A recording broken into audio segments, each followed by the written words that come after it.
In today's video, I want to make a bunch of tips and tricks and also kind of arena strategy guide. I've been getting asked a lot lately, kind of like a basic guide and how to like really get yourself started in Axie.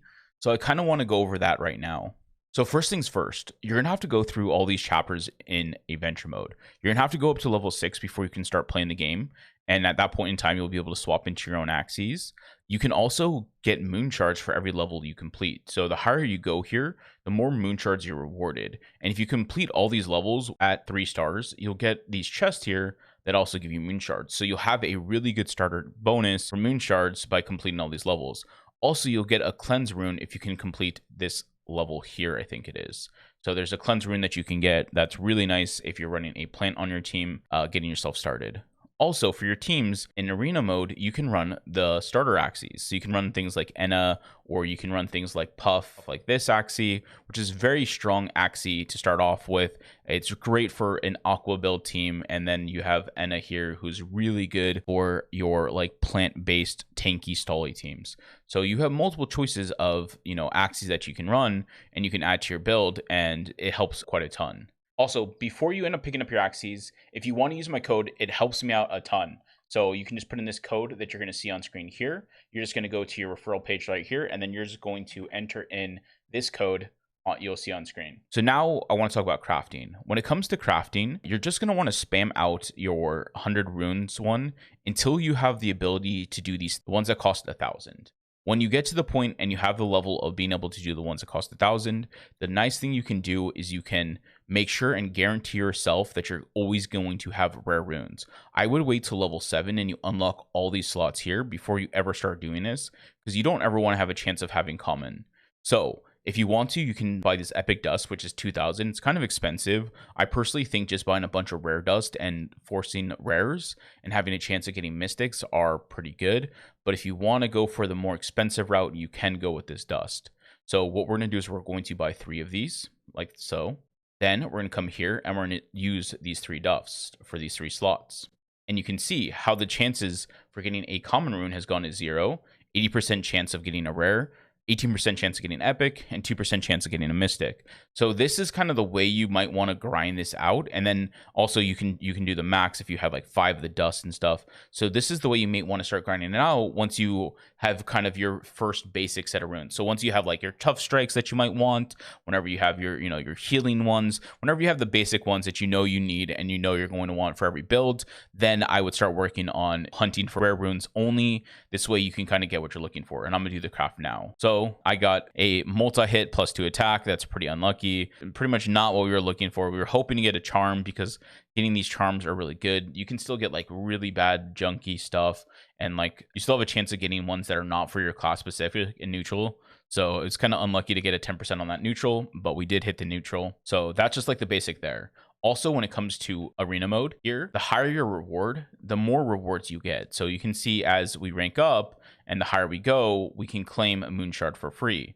Also, you can check the end of season rewards and kind of see where your rank is and how much you'll be rewarded for your ranking. So if you're in the top 10,000, you'll be getting 2 AXS. This is MAXS. So 2.8 AXS for the top 1,000. It's 7 and so on, 17 and climbing. So these are some pretty decent rewards, probably some of the biggest we've seen in a while. And my goal for this season is to shoot for top 200. I want that 44 AXS. That is kind of my goal for the season. Last thing before we go into game, when you're clicking on your team and you're clicking edit and you want to get rid of all the runes on the Axie, it's very simple. You can just click this unequip button and unequip all the runes that are currently attached to your Axie. Then you just have to remove this rune here. And then you will be able to swap out the Axie very easily.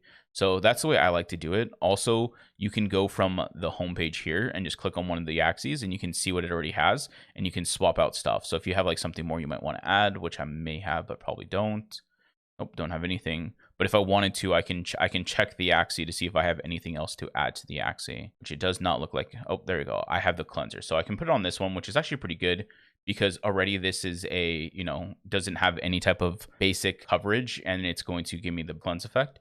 So with my burn, so my hotbar will be able to cleanse off my frontliner. Something like that is pretty good. And then we can go into arena now. So I've been grinding pretty much. We were ranked like 500 at one point. So, and we've been doing pretty good. This was our only real loss that we had. This game, actually, I had a glitch, and I'm going to show you how to fix this glitch if this happens to you at some point, because it's what lost me and broke kind of my win streak. I was on a pretty decent win streak and it kind of broke up my win streak.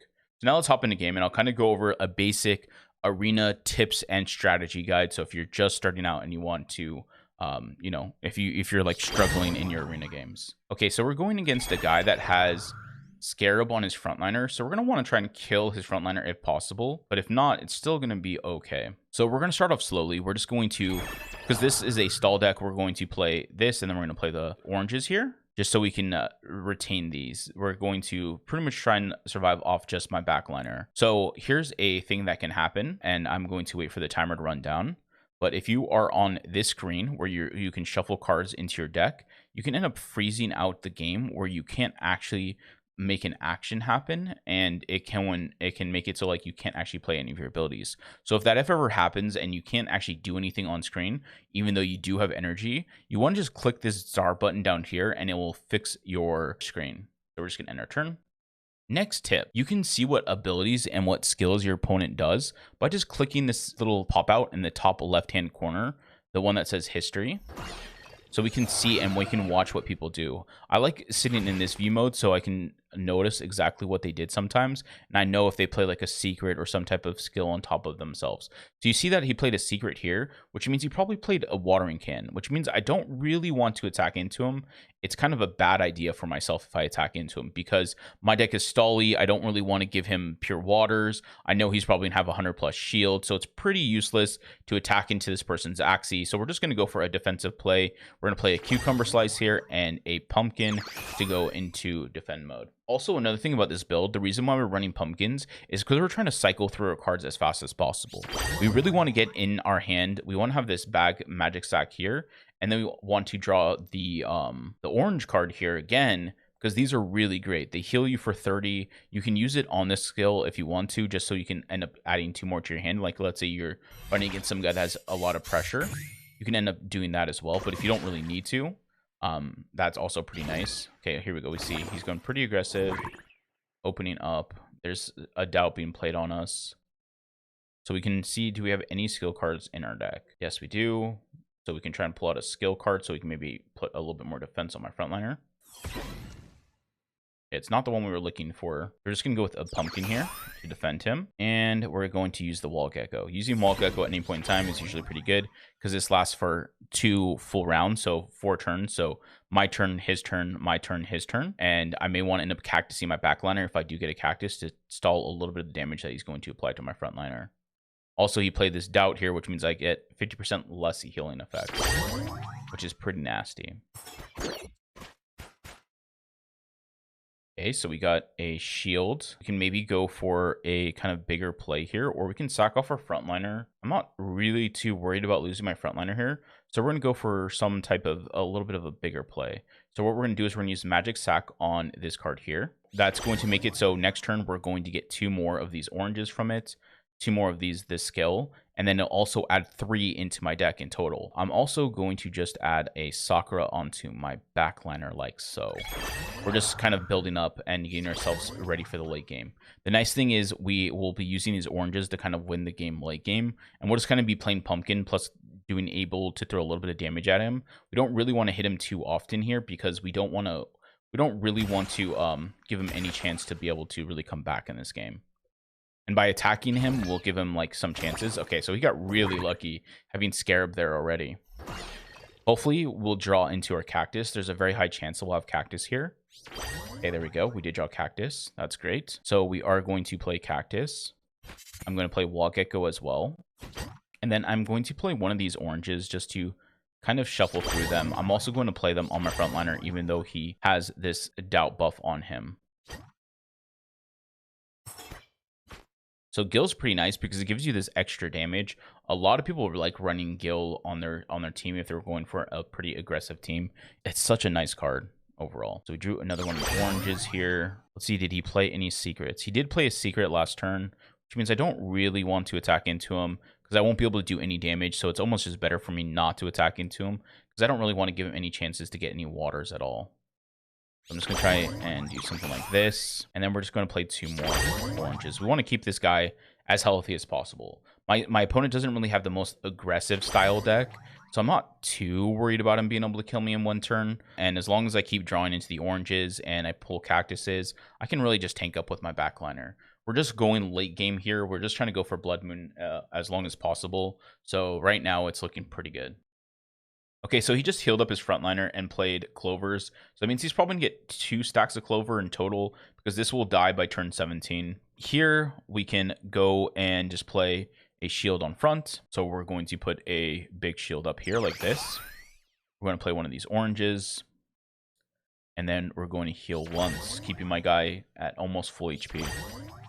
Also, one thing to note as well, Wall Gecko here, it's really great because it'll take 30% less damage. It also works with Blood Moon as well. The biggest problem with like a Stolly deck, if you go into Blood Moon phase, if you don't have a Wall Gecko on your Axie, you have no way to really stall out completely, and you're going to run into situations where like you can't out heal the amount of damage that people can apply to you. So it can be really, really dangerous in those type of turns.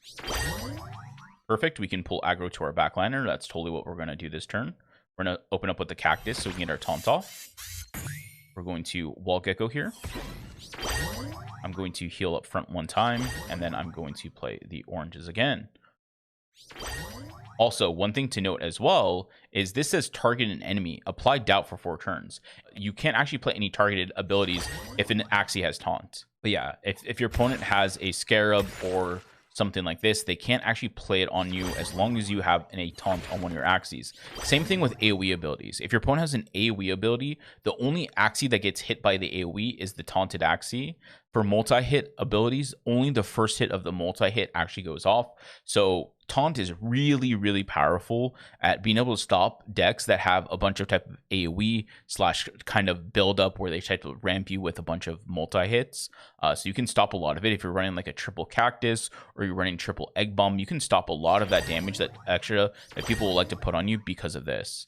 He played the other clover in the Blood Moon, but it's totally fine for us because the clover is actually not going to do anything here at all. We're going to play another pumpkin as well.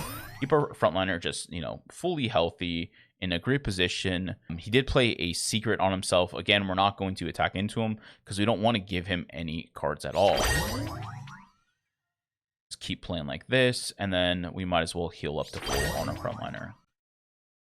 And another thing, if you do not know already, you can actually check all the cards that you're going to draw and what's going to come up. So I know in the next turn, I'm going to draw 5 of these 8 cards that are in this draw pile. I don't know which of the 5 I'll get, but I will get a variation of these 5. So as long as I do draw a variation of the 5, I'll be doing pretty well because most of these cards here in this draw pile are actually very good. And we did get an extra draw because we played Pumpkin, but our hand's going to be full because 10 cards is the limit. And then also you can see what cards you have in your discard pile. Okay, so we're going to play Cactus again to stop him again from playing a Scarab on us. I'm going to play one of the oranges on the frontliner just to keep him a little bit healthy. Again, we're going to play another one because we're going to be able to get one back like so. And then we're going to play this 80 shield.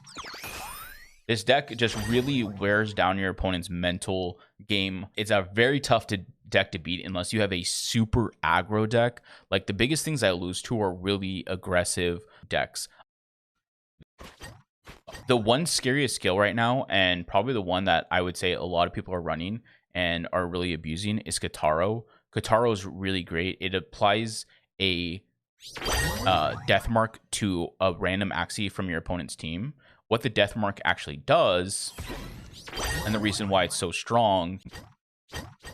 Also, we're just going full oranges here, just tanking up, pretty much not going to let him do anything to us, give him no chances of being able to beat us. But what Kataro does is applies a death mark to your opponent, which will bleed them for 15 damage per turn for every attack card you play. So that's like a deck that can really beat this deck because it's so much more aggressive and it can apply so much pressure and so much damage. Same thing with like a triple Akko with Nemos. Those are really hard to beat as well. So it really depends on what kind of style your opponent's playing, but it's hard to beat very, very aggressive style decks. So here he did get his doubt off on me because I didn't have a taunt. He may actually have a kill on my frontliner. Okay, he does not.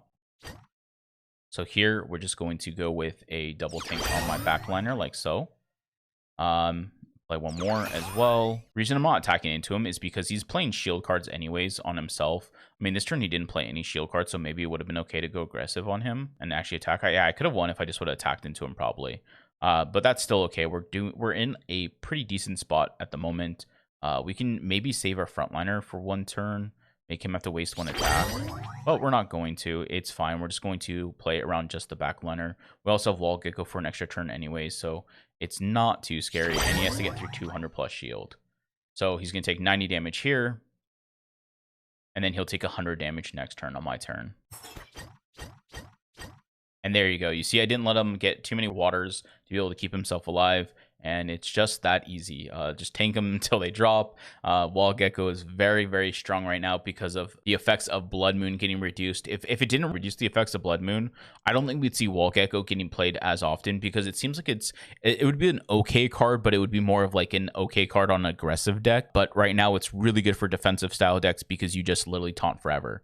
But hopefully you found this video helpful and the tips were helpful for you. Thank you very much for watching. I'll see you guys in the next one.